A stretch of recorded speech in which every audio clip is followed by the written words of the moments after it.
안녕하세요. 네, 오늘은 아이폰 16 프로죠. 지금 출시된 지 한 달, 두 달이 돼 가는데 실제 사용을 해보고 이 아이폰 16이 어떤지 한번 설명을 해드리겠습니다. 저희 폰사와 라이브 방송 때 계속 말씀드렸죠. 저 아이폰 12 프로를 쓰고 있는데 이제서야 저는 실물을 만져보고 써봤습니다. 여러분들이 저보다 더 많이 사용을 해보셨을 거고 어떤 장단점이 있는지 잘 아시겠지만 그래도 한번 설명을 해드릴게요. 아직도 고민 중이신 분들을 위해서 설명을 해드리겠습니다. 일단 색깔 티타늄이거든요. 네, 이게 데저트 티타늄인데 실물은 엄청 골드는 아니에요. 살짝 그 빛에 따라서 핑크기가 있기도 하고 실버 같기도 하고 어떻게 보면 또 화이트 같기도 하고, 그러니까 좀 은은한 골드인데 나쁘지 않아요.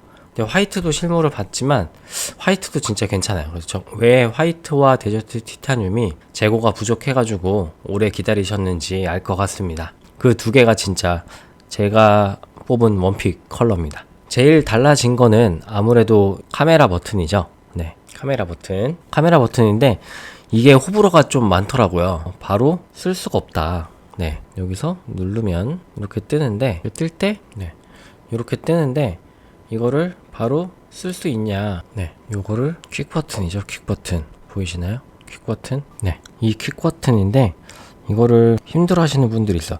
저도 그 평을 듣고 나서는 이거 되게 불편한 기능이다, 이거 애플 왜 만들었냐 그런 생각이 들었는데 처음에 딱 듣고 나서 적응을 못했습니다. 이게 눌러야 되는 건지 아니면은 클릭을 해야 되는 건지 터치인지 햅틱인지 애매하더라고요. 근데 손에 익숙해져서 그 감을 찾았을 때는 제가 하고 싶은 대로 컨트롤이 가능했어요. 일단 그 전에 아이폰을 꾸준히 써오셨다라고 하면은 예전에 햅틱 있죠. 네, 터치 아이디 있을 때 햅틱, 그 햅틱을 생각하시면 될 것 같아요. 그래서 얘를 누르는 게 아니라 살짝만 이렇게 햅틱 반응처럼 하면, 그 다음에 뒤로 나간다 했을 때는 햅틱을 두 번 하는 거죠. 네, 햅틱을 더블 햅틱 이렇게 진행을 하면 이렇게 심도도 이렇게 노출도 할 수가 있고 제 마음대로 조절이 가능해요. 네, 원하는 대로. 근데 단점은 이 스크롤이 한 손으로 하다 보니까 이 위치가 엄지손가락으로 내가 이걸 스크롤 하는 게 한계가 있습니다. 여기서 좀 오류가 나요. 이 톤은 이제 익숙해져서 괜찮아. 근데 이거를 바꿔야 된다.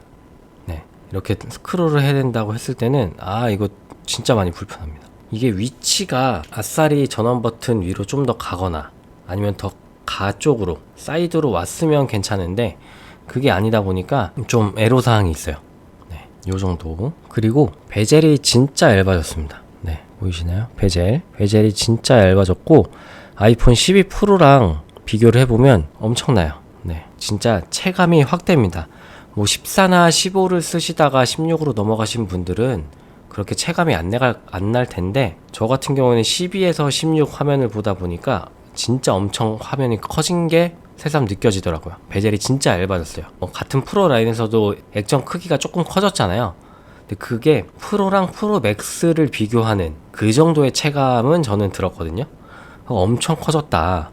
베젤도 엄청 얇아졌다. 그리고 무엇보다도 잠금 속도, 그다음에 화면의 부드러움, 처리 속도가 정말 빨라졌습니다. 이게 애플 칩셋 M 시리즈의 공정처럼 A18 칩셋이 들어갔잖아요. 이게 정말 속도가 빠릅니다. 정말 인텔 칩에서 애플 M 칩, M1 칩, 지금 M4까지 나온 상황에서 애플 칩을 사용하는 느낌이에요. 정말 빨랐습니다. 화면 커지고 빨라지고. 이게 이제 애플 인텔리전스가 들어와야 되잖아요. 애플 AI가 들어와야 되다 보니까 온디바이스로 처리를 하기 위해서 성능이 엄청 좋아야 되니까 이 정도라면 저는 충분히 가능할 것 같아요. 그리고 어느 정도는 챗GPT가 탑재돼서 처리를 하기 때문에 모든 거를 하드웨어에 의존하지 않아도 되고 원만하게 내가 원하는 정보들을 처리할 수 있는 그런 디바이스가 되지 않을까 라는 생각이 듭니다. 그리고 예전에 시리 사용할 때도 똑같았거든요. 시리가 다 처리를 못했어요. 근데 지금 시리 얼마나 똑똑해졌어요. 한글도 다 알아듣죠. 처리도 다시 잘 되죠. 사실 삼성 빅스비보다도 시리가 평상시에 쓰기에는 훨씬 더 좋거든요. 인식률도 좋고. 근데 애플 AI 이것도 사실 기대가 됩니다. 올해 말 아니면 내년 상반기에 한국어까지 지원이 된다고 하는데 정말 기대가 됩니다. 그리고 제일 많이 바뀐 거는 iOS 18의 기능이기도 해요. 여기에 사용자화 기능이 들어갔죠. 그래서 일반 모드, 다크 모드, 그다음에 자동 이렇게 바꿀 수도 있고, 틴트 처리를 하면 모든 아이콘이 같은 색감으로 이렇게 바뀌어요. 같은 색깔로 바뀌다 보니까 이거를 원하는 색깔로 이렇게 바꿔 주실 수가 있어요. 투명도도 바꿀 수가 있고, 이렇게 되면 정말 블랙 앤 그레이 이렇게 되겠죠. 배경 화면까지 바꾼다라고 하면. 그리고 무엇보다 신기했던 건 이 작게 크게 아이콘의 이름을 다 삭제할 수 있다는 거, 안 보이게 할 수 있다는 거. 그리고 여러분들 다 아시겠지만 뭐가 되나요? 예전에는 이 아이콘 한 자리 바꿀 수가 없었죠. 요렇게. 하지만 이제는 옮길 수가 있습니다. 갤럭시는 이미 되는 기능이에요. 근데 아이폰은 드디어 이제서야 가능해졌습니다. 그 외에는 카메라 좋아진 거는, 사실 아이폰은 원래 잘 나왔잖아요. 여러분들 카메라 전문가, 사진을 전문적으로 촬영하시는 분들을 제외하고는 카메라 성능 체감 되시나요? 안 되지 않으세요? 그냥 접사할 때 좀 잘 되긴 해요. 네, 가까운 거 찍을 때 좀 더 잘 되긴 하는데, 그 외에는 차이를 못 느낀단 말이죠. 그냥 풍경 사진 찍고 음식 사진 찍고 하는 건데 얼마나 좋아졌겠어요. 물론 좋겠지만, 다만 망원 렌즈가 더 좋아지면서, 화각이 좋아지면서 크롭도 할 수 있고 멀리 있는 거를 더 가깝게 찍을 수 있고, 그런 이점은 있습니다. 하지만 일상생활에서는 크게 와닿지 않는다. 그러니까 카메라 때문에 16을 가야 된다 라고 고민하신다라고 하면 굳이라는 생각이 듭니다. 그럼에도 불구하고 나는 돈이 많아 괜찮아 하시면 상관없겠지만, 그런 이유라고 하시면 그냥 쓰시던 거 쓰시거나 아니면 다음 세대를 노려보시는 것도 좋을 것 같아요. 그 다음에 iOS 18에서 새롭게 또 추가된 기능, 18.1을 업데이트 하셔야 기능이 활성화되는 건데요. 바로 통화 녹음 기능입니다. 아이폰도 이제 자체적으로 통화 녹음이 가능합니다. 갤럭시는 이미 그 전에 되는 기능이었지만, SKT 사용자분들은 샷을 활용해서 통화 녹음을 하실 수가 있고, U+도 익시오라는 통화 어플을 통해서 통화 녹음을 할 수 있습니다.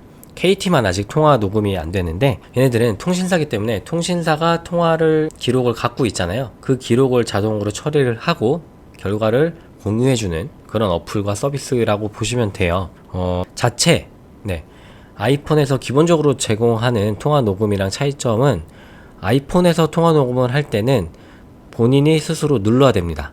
자동으로 통화 녹음 설정 기능이 아직은 없어요. 그리고 통화 녹음을 누르면 상대방한테 고지가 됩니다. 그 다음에 3초 카운트를 해요. 3, 2, 1. 지금부터 이 통화는 녹음됩니다 라는 멘트가 나만 들리는 게 아니라 통화 중인 상대방한테도 들려요.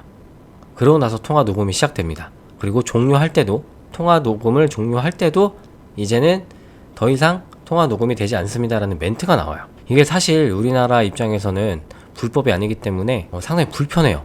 그리고 내가 통화 녹음하고 있다는 사실을 상대방한테 알리고 싶지 않아. 근데 얘는 어쩔 수 없다는 거죠. 이것도 소프트웨어적으로 좀 업데이트가 됐으면 좋겠어요. 미국에선 그러라고 하자고요. 근데 우리나라에서는 그렇게 안 해도 되잖아요. 좀 이거 좀 바꿔줬으면 좋겠습니다, 팀쿡. 그래도 되는 게 어딥니까?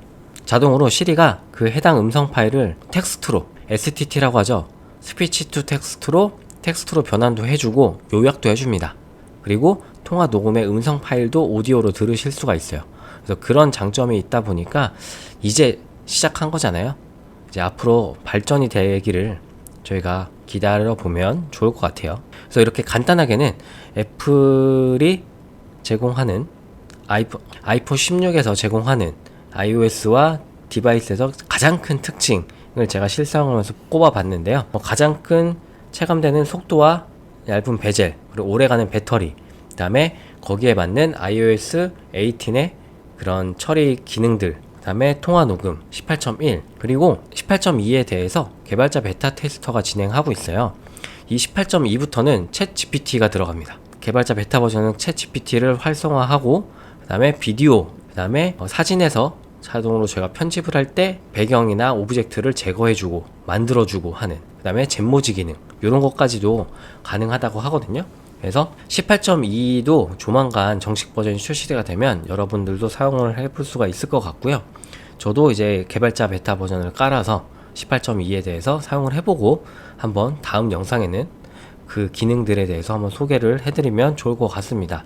그래도 그동안의 iOS 버전들보다는 판올림이 굉장히 빨라요. 벌써 지금 0.2 버전을 업데이트하고 개발자 베타 테스터가 진행이 되고 있는 거고, 정식 버전 18.1이 벌써 출시가 됐잖아요. 애플이 AI에 대해서 어느 정도 진심이 있다라고 생각이 들어요. 그래서 아이폰 16을 기반으로 AI 기능과 함께 애플의 생태계가 한껏 발전해 나갈 수 있지 않을까 생각이 듭니다. iOS 18이 되면서 맥OS에서도 아이폰을 보지 않고 맥OS에서 내 아이폰을 제어할 수가 있어요. 심지어 타이핑도 되고요. 사진도 파일도 왔다 갔다 할 수 있습니다. 그리고 알림도 아이폰에서 뜨는 게 아니라 맥OS에서 뜨게 돼요. 그리고 거기 있는 알림을 클릭하면 맥OS에 있는 가상의 아이폰 시뮬레이터에서 앱이 자동으로 실행도 됩니다. 게임도 할 수 있어요. 네.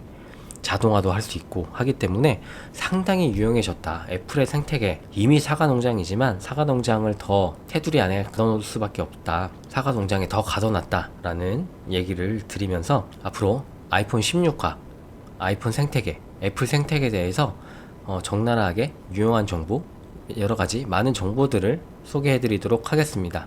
물론 삼성, 갤럭시, 그다음에 구글 진영에 대해서도 저희가 컨텐츠를 꾸준히 만들어서 여러분께 설명을 해드릴 거예요. 그래서 앞으로도 이런 비싼 핸드폰, 아이폰, 이제는 갤럭시도 그렇고 아이폰도 그렇고 엄청 비싸졌죠. 노트북보다 노트북 비용 맘먹어요. 그다음에 핸드폰보다 저렴한 노트북이 나올 정도니까, 자급제를 사용하지 않으시려면 통신사를 끼고 구매를 하셔야 되는데, 통신사를 통해서 구매를 하실 때는 공식 홈페이지 SK, KT, U+ 홈페이지에서 구매하신 것도 좋지만 거기는 지원금이 다 없습니다. 저희 폰사와에서는 추가 지원금까지 드리면서 보다 핸드폰을 저렴하게 구매하실 수 있도록 그렇게 서비스를 지원해드리고 있으니까요. 혹시나 아이폰을 구매하고 싶으신 분들은 폰사를 통해서 신청을 해주시고 문의사항을 질문해 주시면 좋을 것 같습니다. 그럼 아이폰 16 프로 실사용기 해본 적나라한 기능들을 한번 소개를 해드렸고요. 더 자세한 그런 내용들은 이미 더 많이 알고 계실 거고, 다른 유튜버 분들이 많이 소개를 해주셨기 때문에 이만하고, 또 다른 정말 놀라운 소식들이 있다라고 하면은 다시 한번 다음 영상에서 찾아뵐 수 있도록 하겠습니다. 다음에 또 만나고 새로운 소식으로 만나겠습니다. 안녕 뿅.